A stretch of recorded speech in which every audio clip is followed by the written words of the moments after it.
Bon, si je coupe pendant la vidéo, c'est que j'aurai plus de batterie. Attends, je vais mettre l'autre à charger.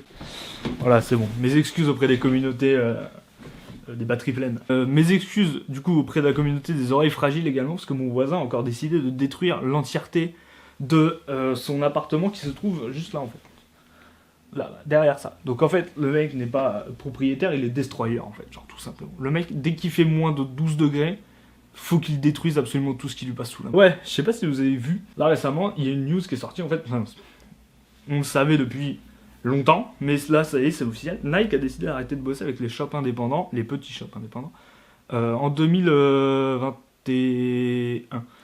Mais ce qu'il faut savoir, en fait, c'est que déjà, c'est juste logique, et deux, ils avaient arrêté de donner des contrats vendeurs Nike depuis plus de 2014. 2014-2016, je sais plus, enfin bref, ça remonte. C'est extrêmement vieux. Et en fait, ils préparaient déjà cette stratégie-là. Et j'ai vu des gens dire, ouais, mais du coup, c'est la mort des shops indépendants, tout ça. Probablement. Mais après, est-ce qu'au final, nous, ça nous arrange pas? Parce que ça fait plus de paires sur sneakers. Et ça fait plus de paires, du coup, au final, dans le Nike Store des Champs qui va ouvrir. Il ouvre quand? Bah, il ouvre en 2021, je crois d'ailleurs, si je dis pas de conneries. Enfin, les travaux sont. Là, ils ont racheté le bâtiment, donc les travaux, ça va vite. Donc, ouais, ça fait 2020-2021, quoi. Donc, en gros, quand ils vont arrêter d'envoyer les stocks aux petits commerçants, ils enverront ça au Nike Store, ça sera plus simple pour eux, ça sera plus simple pour tout le monde, au moins on saura où aller pour acheter nos pompes.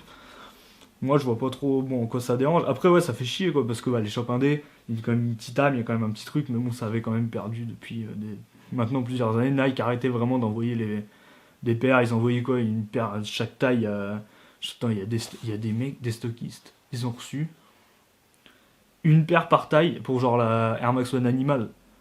Enfin, la prochaine fois, genre au pire, chie-lui dans l'oreille, tu vois, genre enfin, fout de la gueule du monde, genre le mec il reçoit 10 paires. Il reçoit quoi? Un 8, un 8, je sais même pas si ça existe 8. Bref, 8, 8, 8,5, 9, 9,5, 10,5, 11. Ouais, il reçoit 6 paires. C'est un peu. Voilà quoi. Non, puis ouais, enfin. En fait, c'est de l'économie simple, c'est genre, c'est de la stratégie quoi. C'est.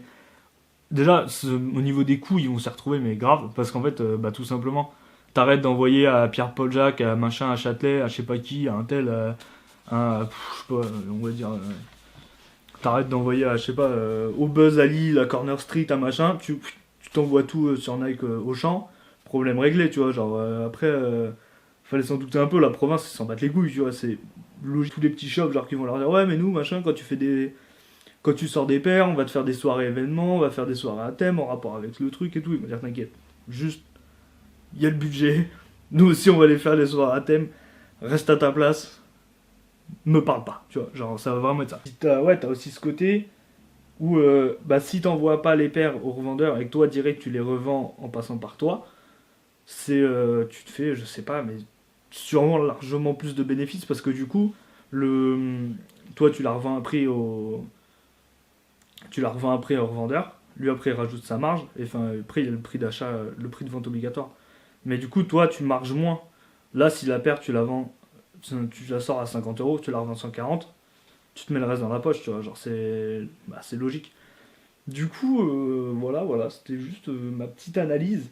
Voilà, donc moi c'était juste un truc à chaud, genre, parce que j'ai vu plusieurs personnes dire ah ouais, mais du coup pour les shops indépendants, machin, c'est chiant, ferme ta gueule, t'y vas pas dans les shops indépendants, laisse-nous tranquille, ok?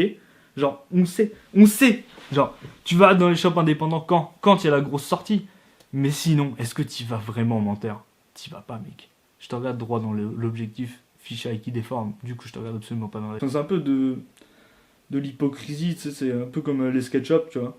Les SketchUp, tout le monde dit ah ouais, c'est con, le SketchUp de la ville il va fermer, machin. Ouais, mais tu l'as acheté où ta board? Bah sur internet, yes.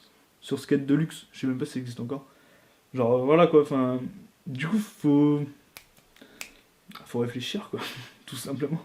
Si vous voulez supporter votre petit shop en bas de chez vous, bah faites-le, mais dans ces cas-là, le mec il va arrêter de vendre du Nike et puis il faudra juste acheter d'autres marques ou que lui il lance la sienne ou peu importe.